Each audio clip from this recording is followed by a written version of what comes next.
This is MainstreetRob, and I'm out here today in Berwick, Ontario. Small community of about 150 people here in Eastern Ontario. And behind me, you see the Payne River and what used to be the mill pond. And I had someone ask me one day, what happened to the mill pond? And I thought, what mill pond? I passed through Berwick on a regular basis, but had no idea there was a mill pond. So today, we're going to look a little bit at the history in Berwick and whatever happened to the mill pond. It's a lovely little community. Very nice that way. And equally as attractive this way. And it's a place where there's an immense sense of community pride and probably way more punch than a community of 150 people would create. So here we are at what we call the four corners of Berwick. This is at Cockburn and Union Street. To the left, you can go on towards Avonmore. To the right, you can go on towards Winchester. And down that road, County 12 takes you to Finch. Finch was very much the product of United Empire Loyalist settlement. This particular community was not. While there may have been United Empire Loyalist land grants in this area, it seems there weren't very many. And somebody by the name of Allan MacMillan, who wasn't a loyalist, he was a Scot, he came here in 1803. And he set out from Scotland with a bunch of MacMillans and some Camerons, and they came to this particular area. They weren't getting land grants, although they probably were given some for establishing a settlement, but they had to pay for their land. And with the British, the idea was you could build a settlement, but you had to build the roads, and you had to make everything that a settlement required. But when they first came here in 1803, this was all trees. Not only that, the roads were thin and very far between. And when they left Scotland, it took them 13 weeks by boat to get to Montreal. They then had to portage down the St. Lawrence and work their way over here to this settlement area.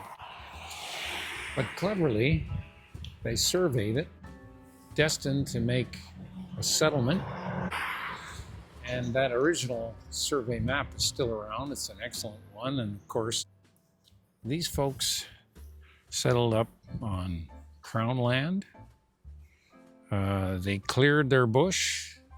They built their homes. And they anchored their first community here long before the Cockburns, that we'll talk a little bit about, arrived. And it was a hard time getting supplies, getting things. They literally subsisted for several years. So in those early years, the MacMillans worked very hard with the Camerons to build a settlement. And as we indicated, the land was surveyed, but it was not until the Cockburn Brothers arrived that things really started to move here. With the building of the sawmill, creation of the general store, a hotel.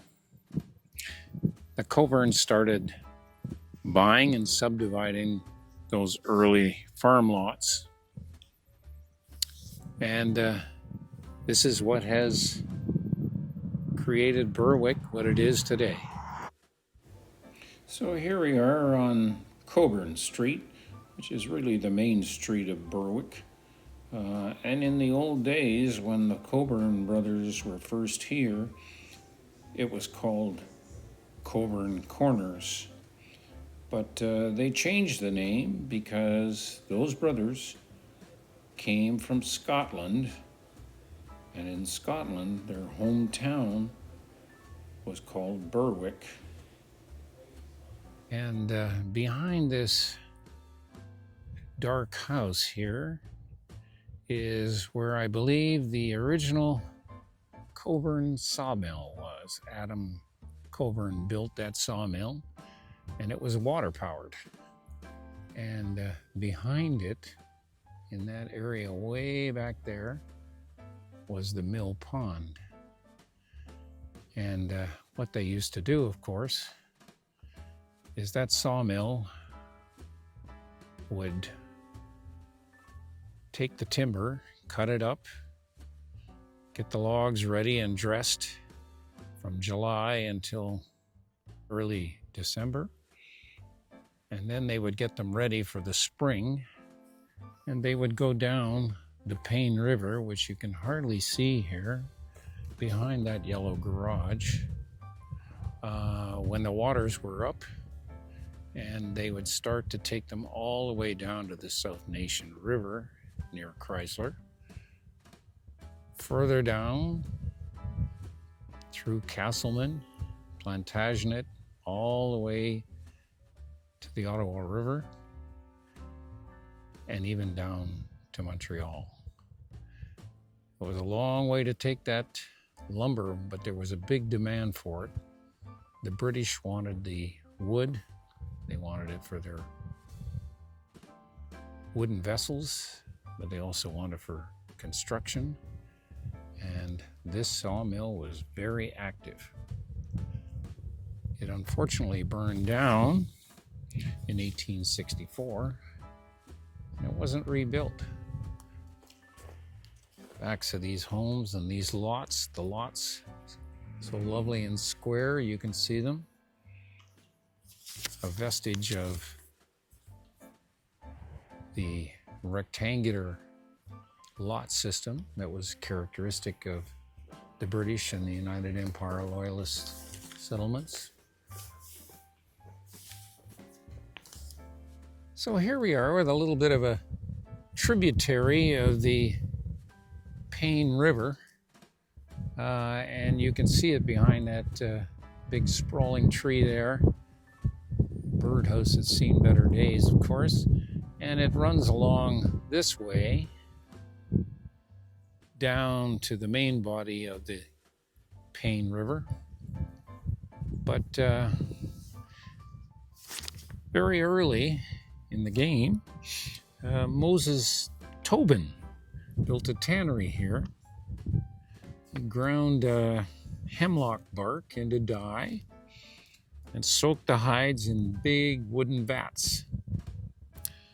And the Cockburns, of course, being enterprising in so many different ways, also had a small tannery on the creek. And these industries were a little messy, but they were essential. And they helped Berwick grow from that little outpost to a working village. Well, there we are looking down Cockburn Street, and just where those trees are, just beyond the shed, is the creek that came off the Payne River, and that's where the tannery was located. And in fact, just about almost where this shed is today was the original town hall. The town hall goes back a long way. In fact, it was in the early 1800s that it was built and put in there. And of course, the town hall idea has been one that has set Berwick aside for many, many years. In 1927, though, they felt that that town hall was starting to fall apart. In fact, they were having meetings in the winter, and it was so cold in there that they had to cancel the meetings. And on one episode, apparently the counselors were getting together and the snow was coming through the cracks in the walls and in the floor. They decided that it was time to get another hall built. It became the community hall. And what's interesting about it is that Berwick didn't have a lot of money in those days, but they managed to get a reassessment done in the township of Finch for their land values. And with that, they got an extra amount of money from the, I guess, early stage Upper Canada province. And it was sufficient money to start a community hall. But the Women's Institute came forward not only with money, but also a guarantee that as construction continued, that they would find additional money to keep it going. And so the Women's Institute got the community hall built. And of course, they were guaranteed an opportunity to use that for a lot of things, including meetings and dances and celebrations of all kind.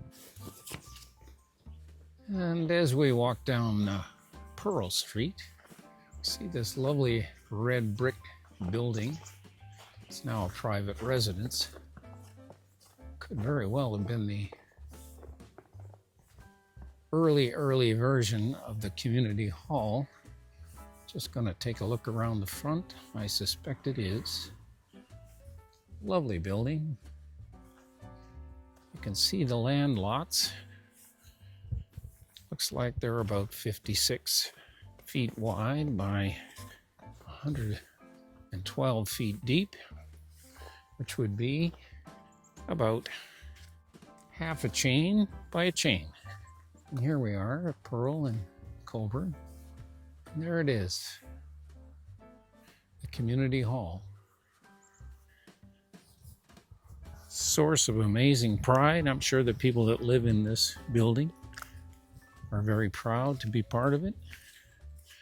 But it is one of the strongest symbols of cooperation and community pride that you would have here in Berwick. You just walk a little ways down Pearl Street here.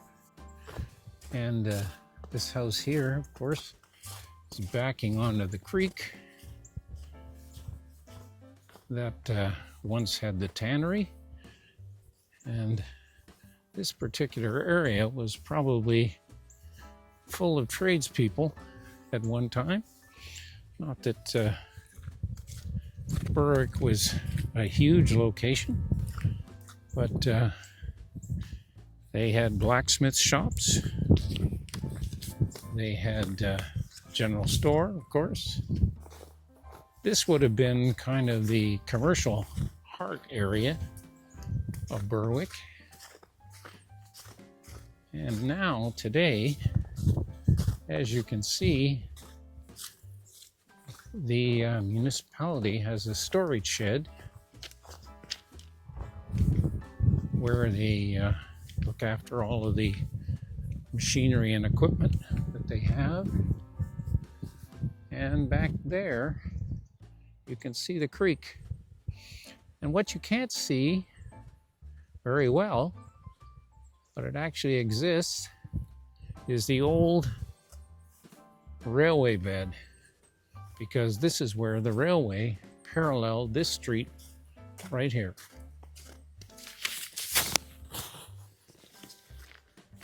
So at one time, perhaps along this street, but not far away, we had buggy makers. Did I say that correctly? Buggy makers. We had a wheelwright. We had a tinsmith. a shoemaker, and all kinds of commercial activities here. There was a general store, of course, telegraph office, butcher shops, bakeries, and this was an active commercial community. At one time, Berwick had about 250 people. Today it's about 150. There's a lot here. I think it's just been sold. And over here you see the recycling that the municipality has. Old tires. And there's Prince Street coming up. So here we are at the corner of Prince Street and Cockburn. Even though it says County Road 12 on that, we know it's Cockburn. And you can look up here. We're going to walk up that way in a few minutes. But most of Berwick, I believe, in the early days was in this area. In fact, I believe, based on some early maps, this could have been a hotel at one time, right at this particular corner. And I'll bet you the post office was close by. Very attractive community. We're going to go down this street right here, Prince, towards water. So walking a little ways down Water Street here, we see this big open area. I suspect that was the Kraft cheese making factory, built originally in 1929. And the farmers from all around would bring their milk here to the factory in these 8-gallon containers, and they would make them into cheese that was delivered not only throughout the area, but also exported. This particular cheese factory, which you can't see it now, was replaced with the lactalis plant down in Ingleside. Like so many of the industrial locations within these villages, it was not replaced. But you can see the immediate trees here in the distance. That's the Payne River. Beyond it would have been the mill pond, which was a pretty significant mill pond. Unfortunately, what happened was, over time, the steam generators became more efficient, and there were different ways of taking the wood to the far distant locations. And as a result, the mill was not only burned down, but abandoned. And of course, it was the thing that held back the water for the mill pond. Once it's abandoned, it starts to leak through. Next thing you know, the mill pond is just marshes, suddenly then filled in, and there it is, now pasture. It's been a long time since that mill pond was here, and now it's fertile pasture.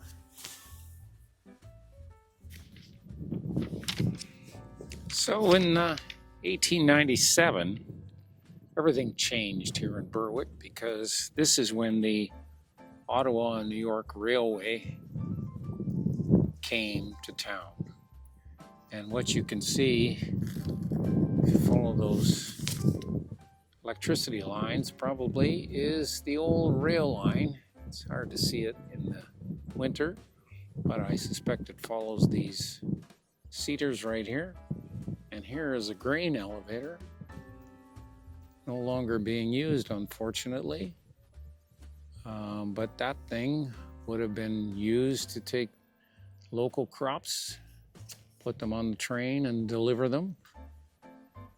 Could be even delivering them as far south as New York, as far north as Ottawa. And trying to figure out exactly where the train tracks were.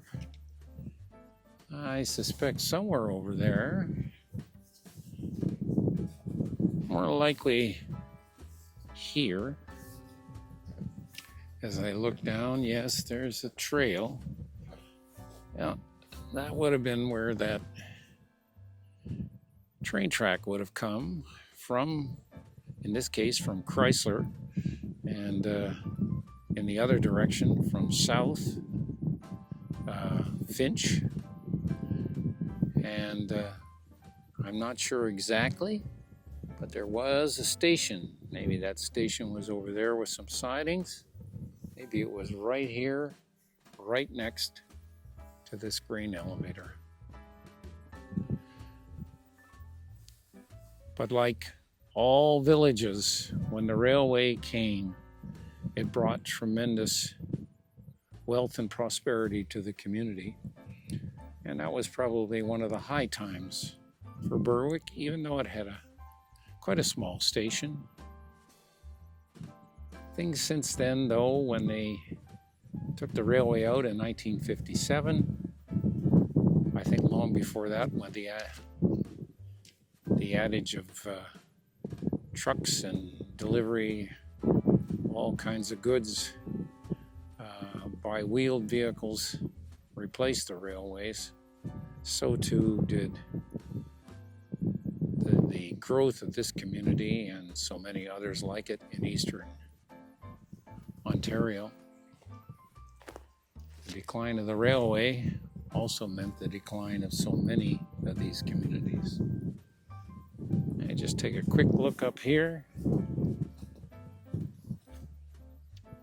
and we're gonna pop over there to the Community Union School.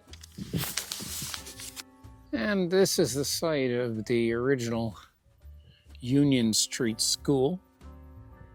And until recently, the offices of North Stormont Township, actually Finch Township, before they created North and South Stormont.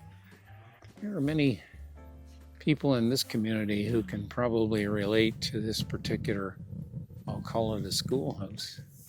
Definitely has the schoolhouse architecture, but as you can see, it's fairly empty. I notice here, if I go around the back, that the South Nation Conservation Authority has taken over some of the buildings that they have, but this was the municipal offices. And of course, Berwick was the municipal headquarters not only for North Stormont, but also Finch Township for many, many years. Very interesting because it is quite a small community to have such an important stature. And across the street, I'll just point that out, is the old Cooter's Garage. It's now located in Chrysler. Obviously had gas pumps there, but there apparently is not enough traffic to make gas pumps reliable financially. It's the same case, incidentally, in Chrysler.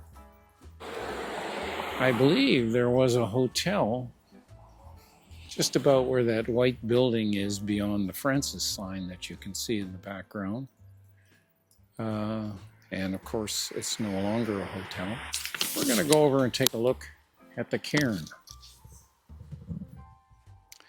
And here is the cairn established in this community in 1935 to commemorate all of those soldiers who had fallen in the First World War.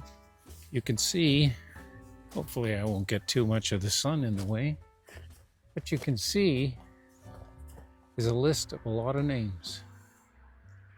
And you can see now as well that they have added veterans from the Second World War and the Korean War.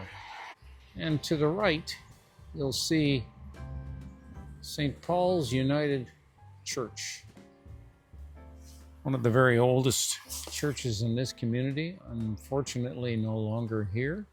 A great source of pride for this community, very well kept up, and definitely at a critical spot in the community today. Well, when we look at the offices here of North Stormont, just recently opened, you can see that it looks an awful lot like a school. And of course, when they closed down the school on Union Street, they moved everyone into this modern school. But unfortunately, there have not been enough students to keep this thing going. And several years ago, it was closed down. And only recently, in the last year or so, North Stormont has taken over it. It's now a modern inside building with town hall facilities. And the lovely thing is, provides a daycare for many of the families around here who are commuting. Hi, this is Main Street Rob, and now we've had a little look at Berwick. I hope you've enjoyed it.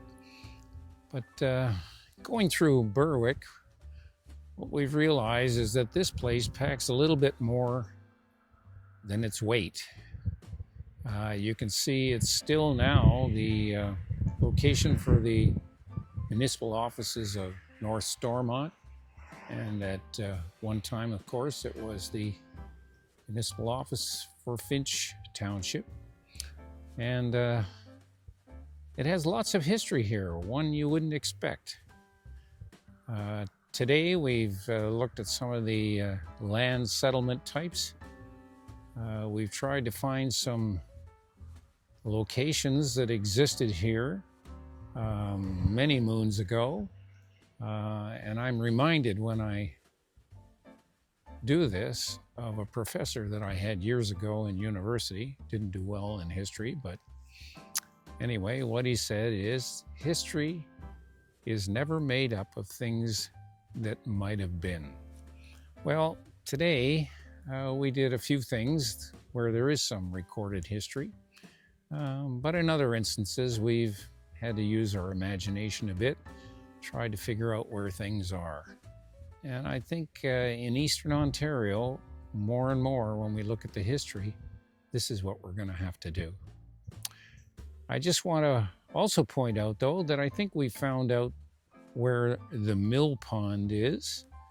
And I hope that if there's anyone listening here that has some different interpretations, they could let me know. But I think we found out where it is, and it's gone today, but it obviously had a very, very important role in the past. So thanks for coming along with me on this village walk. It's a beautiful day today in Berwick, and I hope you'll hit that subscribe button. That way you'll find out where we're going on our next village walk or next village life. See you again soon.